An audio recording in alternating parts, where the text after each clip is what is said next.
Welcome to a quick Foxy Tech Tips tutorial on adding a background colour to your photos on Instagram. So go to create a story post like normal. Just take a picture of anything, it doesn't matter.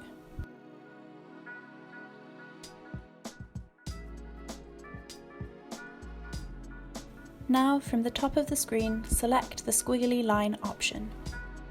Now you want to select the first pen option at the top. It should already be selected. Choose the colour you want the background to be. Now simply hold down anywhere on the screen for 3 seconds and the background will change to that colour. This is a great tip to use if you're just wanting to make a text-based story post. And that draws an end to this tutorial. Please like the video if you found it helpful and subscribe to Foxy Tech Tips for more Instagram tutorials.